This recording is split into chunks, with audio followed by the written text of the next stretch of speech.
2017, you guys, was one of the absolute best years for the Nintendo Switch, and today we're going to take a look back at what made 2017 such a special year. The games, the console coming out, everything having to do with this very first year of the Nintendo Switch, and looking back and reminiscing on all the best parts of it. So let's break down the amazingness that was 2017. So on March 3rd, 2017, a little thing happened that changed the entire gaming industry forever. The Nintendo Switch actually launched, and this was really built up from a presentation we saw in January that really outlined a lot of what we can expect coming to the system in the future. We got shown off games like 1-2 Switch, which was just like a weird attempt at what Wii Sports was, but did it in a very much worse way.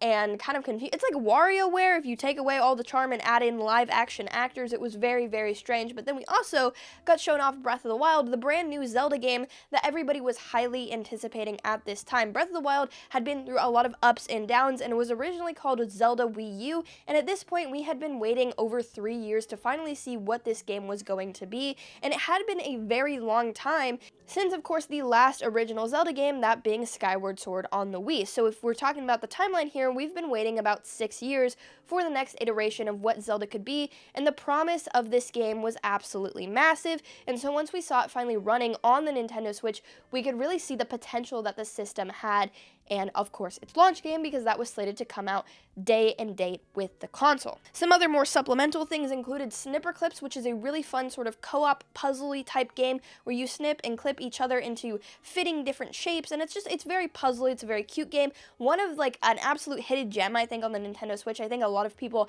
have yet to experience that game, and you really should if it seems at all interesting to you. I mean, look at this gameplay. If you've got a significant other or kids or someone that you think this would be fun to play with, check it out because it's pretty much a banger. And then, of course, we didn't get an F-Zero game, but by looking at this footage, you might think, hey, that's an F-Zero game. It's actually Fast RMX. Fast RMX is a game that takes a lot of inspiration, I guess you could say. It's a spiritual successor to F-Zero, and it's a ton of fun. It's a game I sunk hours and hours into at launch. It looks really great as well. It shows off a lot of the high graphical capabilities that the Nintendo Switch possesses as well, so it's just a cool get on top of everything else. But in that same presentation, we also got shown off Mario Kart, and this was massive. A new Mario Kart game, or so we thought, coming to the system. We found out later that it's just Mario Kart 8 Deluxe, which was still good because it basically bundled in all of the DLC from the Wii U game, and nobody had a fucking Wii U, so it was a fairly new game to most people. Even me, someone who did have a Wii U, I was not playing Mario Kart 8 on the Wii U because just like, it was kind of expensive, and then the whole expensive thing sort of got weaned out once the Switch came out because everything got even more expensive, but it was never Nintendo Selects, and I was a kid when the Wii U was out, so I did not have the money to go around buying that kind of a game. And the last game that was shown off here was ARMS, coming out June 16th. This game looked really cool in my opinion, and it was really a big way to sell the gimmick of the Nintendo Switch, to sell the motion controls and the smart haptic feedback and the gyro and everything that the system could do. So this, I think, is more of a tech demo and more of a showcase of the Switch's abilities over something like 1-2 Switch, which is cool for 2 seconds and then really not much of a game underneath. But personally, I got my Nintendo Switch in June of 2017 after trying for a very long time to secure the system. I was a child and going to school, so I did not pre-order the original system, and I was up for hours every single night trying to secure it, but every time a sale would go live, I was not able to get the system. So what ended up happening was GameStop would sort of make these online bundles that you could purchase that would give you extra Joy-Cons, sometimes pack in a game, sometimes pack in an accessory, and you'd buy that all together, and then they would give you the system. So that's exactly what I did. I paid about $500, which was a ton, but I had been saving up so much money from my birthday that I was able to afford this thing, thankfully, and my birthday being in April, perfect timing, you know what I'm saying? So I saved up for a while to get this system, and when it finally came in the mail, I got the Nintendo Switch itself, yellow Joy-Cons because ARMS had just come out, ARMS, which was the first game I ever got for the Nintendo Switch because it was included in my bundle, and a charging dock for the Joy-Con, so it didn't really feel like I was being sold unnecessary accessories necessarily. It was a lot more expensive all at the same time, you know what I'm saying, than it would have been had I just gotten the system and then those other things down the line. But I also simply had to have the console because after months of hearing how amazing of a game system it was, watching so many YouTube videos about it, I mean, this is when I really got into YouTube. I was big on just all the Switch YouTubers at that time because I was so excited for what the console was, needing to learn every single thing about it, and I felt very prepared getting my system now. So it's kind of a full circle moment to be able to do that same thing, hopefully, for the Switch 2 launch, you know? But then, like, very quickly after, we got the insane Nintendo E3 presentation of 2017, and now this was really crazy, mostly for the announcement of Metroid Prime 4. Metroid Prime 4, highly anticipated game. A game that had been rumored to come back for a long time, but also it's been missing since the Wii days, so is it ever gonna come back? Was it a dead franchise? We didn't know. So to get this confirmation, even in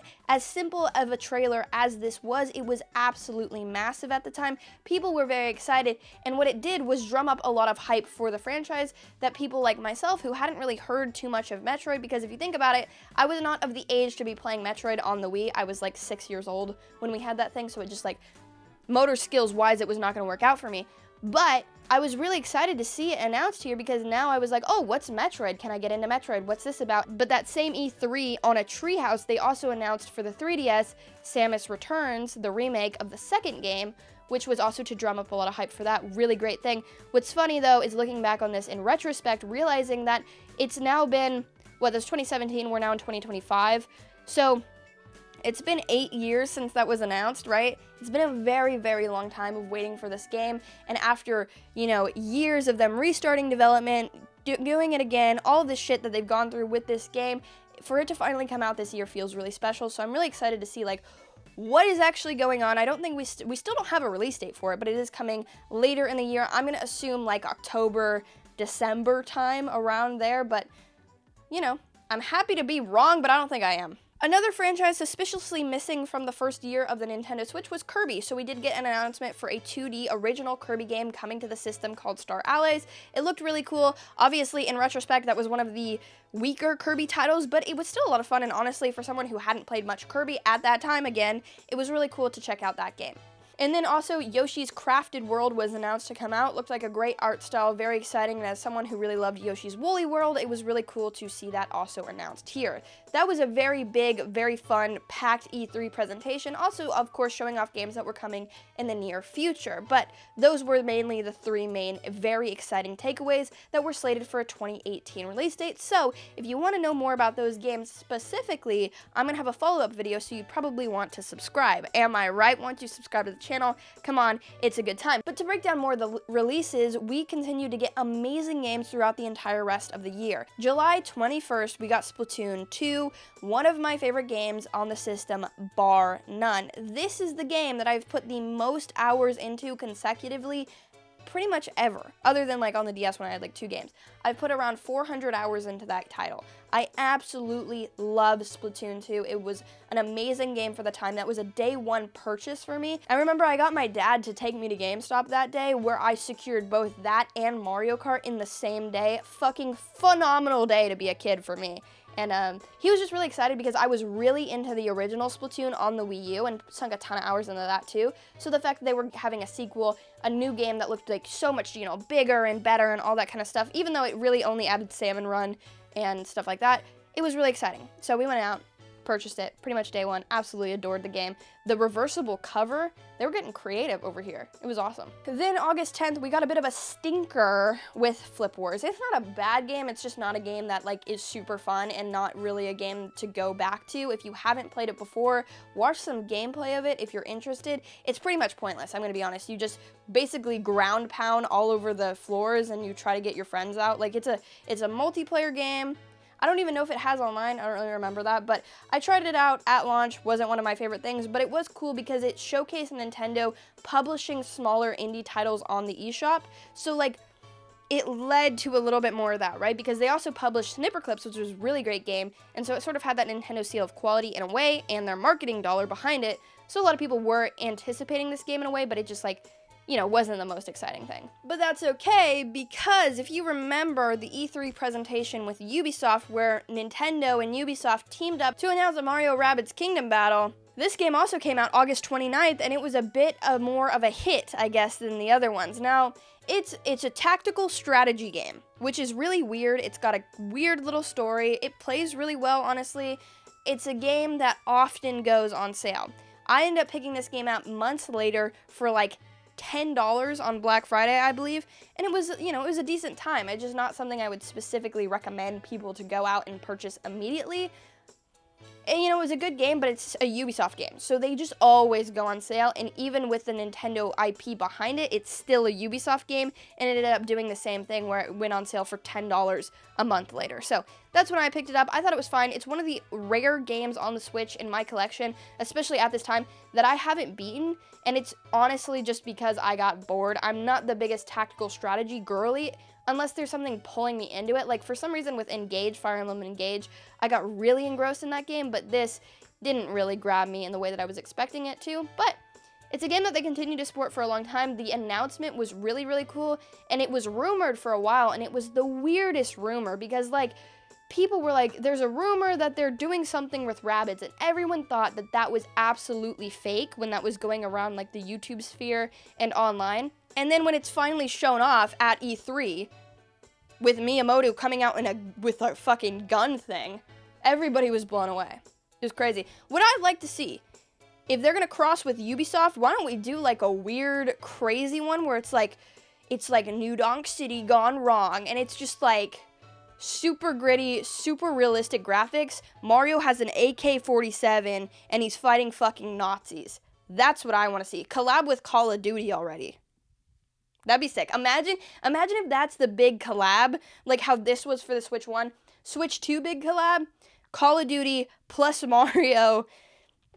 Toad has a fucking rocket launcher, an RPG, and he's just going ham on the Nazis. That'd be iconic.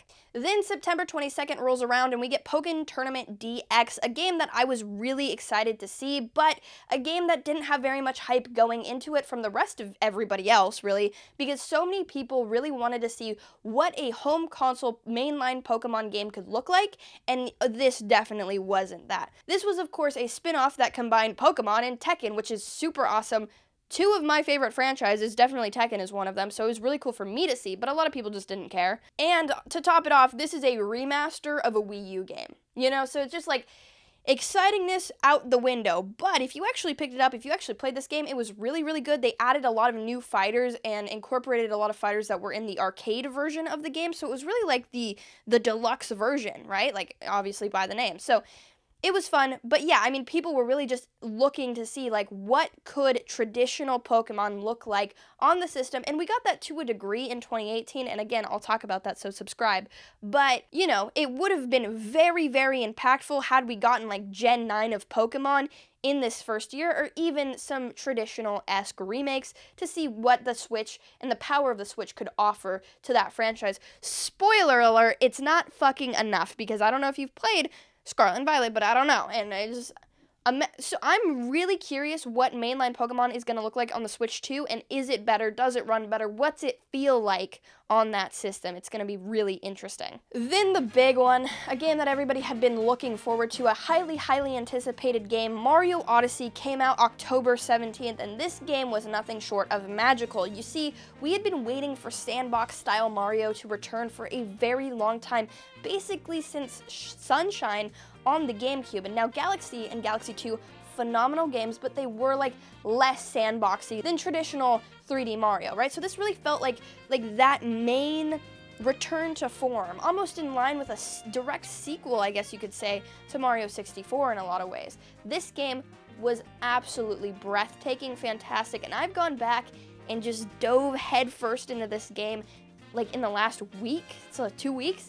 It's so, so good. It's absolutely one of the best games on the Nintendo Switch, and to think that it looks this good, came out in the first year of the Nintendo Switch, and runs as well as it does, like, absolutely amazing stuff, Nintendo. And people have been starved for a new 3D Mario of any sort, because we got games like Mario 3D World and Mario 3D Land on the 3DS and the Wii U, respectively, but while they were fun games, they leaned a lot heavier into 2D Mario and sort of like taking that style and sort of adapting it to 3D Mario.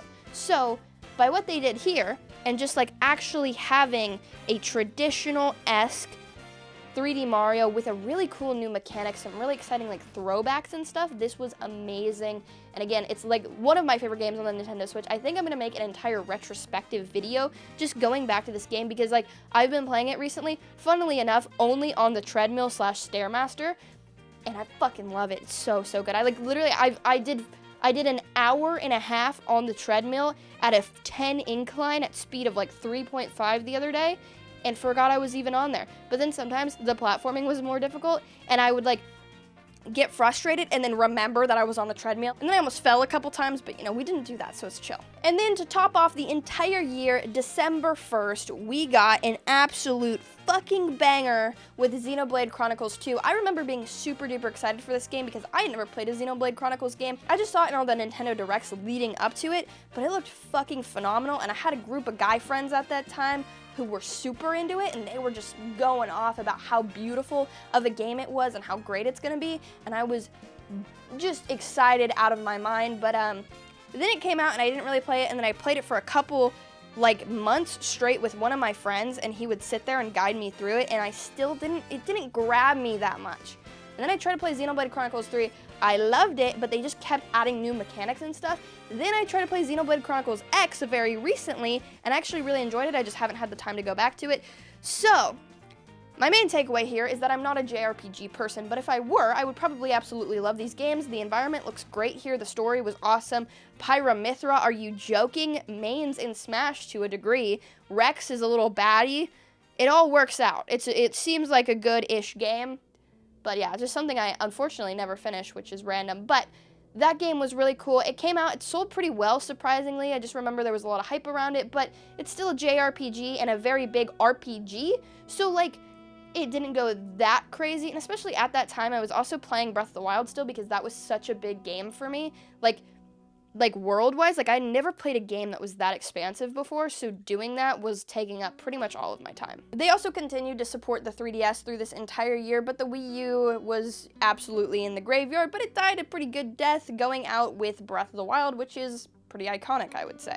Now, the third-party support in this first year was sort of few and far between, but the stuff that we did get was absolutely heavy hitters and massive, and I remember every single third-party get was a huge deal, and very talked about and very hyped up. So, we got NBA 2K17, which was massive. We hadn't gotten a basketball game on a Nintendo console in a while since, like, the Wii, so I remember being very excited about that until I realized that you basically have to download the entire game onto your system, and a lot of times, I mean, what was NBA 2K was like an extra 33 gigabytes or something. The Switch internal storage at that time was 32 gigabytes. So it didn't super work in that way. But once you get, like later down the line, it was more acceptable to get an SD card and stuff like that. But for this first year, I did not touch that game because I didn't have an SD card in there. Skyrim also came to the system, and that, I believe, was a launch title day and date. This was a huge deal. I remember a lot of the marketing surrounding the original Switch was about this, which was super cool game. Ran very well. They even gave you an exclusive Zelda skin, which was a huge get, which is funny. I'm making this video right as Oblivion's out. Also, this is not, I know this is a Nintendo channel, so most of you don't care, but I've been playing the fuck out of Oblivion. It bangs, you guys. I really like it. Like the social system where you can like be homies, like I really like it. Doom 2016 also came to the Nintendo Switch. Massive deal. I remember when this was announced, it was announced alongside Wolfenstein, which I think came out in 2018. But Doom 2016, baby, this was huge. Bethesda on the Nintendo Switch in more ways than one. Massive stuff. Then Rockstar made a surprise appearance on the Nintendo Switch with LA Noire, and they pretty much put that out there and nothing else. Like, we got the GTA trilogy down the line, but it sucked. LA Noire was a really well put together game, ran super well on the Nintendo Switch, but again had the issue where you basically had to download the entire game onto your system, and a lot of people didn't have SD cards or micro SD cards at that time, so it didn't really sell super duper great in the beginning, but it's a really cool game, and I remember watching a lot of coverage about this game at the time, but never actually playing it for myself until a few years later. But what really filled the gaps in the releases of big games, like between the release of Breath of the Wild and Splatoon, and then Splatoon and Mario Odyssey, was smaller indie titles, and their Nindy initiative here, and their Nintendo indie collabs, and all of that, and how much support they were giving indie developers. And Spotlight at the time, this was absolutely massive. Snake Pass was one of the first games that came out with the system, and that was like a big deal online. I remember everybody was playing this game, talking about how cool it was, and honestly, you just play as a little snake, wrap yourself around things, do different snake-like puzzles. It was really cool and a really interesting game at the time. Yono and the Celestial Elephants came out as well, and this was like just a total like darling game that came to the system. Everybody was talking about this and every YouTuber was playing it. And the library of the Nintendo Switch at this time was just getting up and running. They basically completely restarted from where the Wii U was. Like the Switch eShop was a completely new thing. So every new game that came out was a big deal and really got pushed out there to a lot of people. Stardew Valley came out October 5th, which was huge. Shovel Knight was also a launch title coming out March 3rd. Massive W's for Shovel Knight all around. That was the game that really brought indies to a brand new level. Shout out Celia and Yacht Club Games. But like, launching with the Nintendo Switch is a genius call. They even got a fucking amiibo. Like, Nintendo loves Shovel Knight. Golf Story came out on September 28th, and another indie darling. Blaster Master Zero on March 9th, which was a game that everybody also talked about. SteamWorld Dig was weird because I remember so many people talking about this game, and I feel like nobody really cares about that series anymore, unfortunately, but that shit was like super widely talked about between the YouTuber circles that I was watching at that time. I think like one of the last main ones, and correct me if I'm wrong here, but was Enter the Gungeon on December 1st, which was a roguelike type, you know, top-down twin stick shooter vibe. Looked really cool. Not a game necessarily for me. And a lot of these indies I didn't personally play, but I loved watching the coverage of them and seeing, you know, how people reacted to them or played them or whatever. This was like the time of a lot of me watching Let's Plays to check out these games that I didn't really want to buy because I was saving up for the next, you know, big Switch game of some sort. But 2017 wouldn't be complete without a little bit of drama, and there was quite a bit. The day one issue was that the left Joy-Con had connectivity issues due to a weak Bluetooth antenna inside of it to the Nintendo Switch itself. So it was really, there was a lot of issues with that, and people were like going all over Twitter being like, is anyone else having this issue? People were compounding. That became a problem. Nintendo did address that pretty quickly, and that seems to be a non-issue anymore, but launch day issues, they always happen. Then, iconically, a couple months in, we got the Joy-Con drift, a massive outbreak, massive problem, a problem that has honestly still plagued the system to this day, an issue that hopefully the Nintendo Switch 2 really addresses and learns from that whole event, because that was a ton of bad press for Nintendo at the time. There was like class action lawsuits, all of this stuff from that issue, and I personally have dealt with Joy-Con drift in almost every single one of my Joy-Cons, my original ones, like these guys over here. I don't know if you guys can see. I don't think you can. This is my original 2017 Switch. This baddie, the Joy-Cons barely work at all. And my original yellow Switch Joy-Cons, that shit is long Joy-Con drifted. There's pretty easy fixes for drift, and Nintendo eventually introduced a program where you could send them in for free and they would replace them. I think you just pay for like shipping. I worked at a tech company like around the time, I think 2018 is when I worked at that company, and people would constantly bring in their Joy-Cons and I'd have to replace them all the time. Then the screen was scratching because of a slight warp in the dock, and it was like really harsh, rough plastic, so when you slide the Switch in and out of the dock, it was like scratching the system on the way out if you weren't super careful. So then there was a while where this dock sock thing became a thing that people would put over their docks just to prevent that issue from happening in the future. Again, I'm pretty sure they've addressed that, and like even the OLED dock fixed it a lot. It usually warps because of, you know, the system running a little bit hot when you're playing it. Then there's of course the flimsy kickstand, which a lot of people realized how flimsy it was pretty much immediately. It can't really stand up on anything other than a very flat table, but again, we got that fixed with the Switch OLED, and the Switch 2 looks a lot better.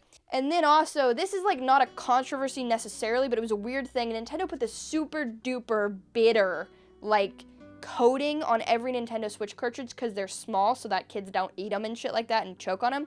And everybody was doing taste tests. All of the YouTubers were licking every single cartridge that they got, and that was insane.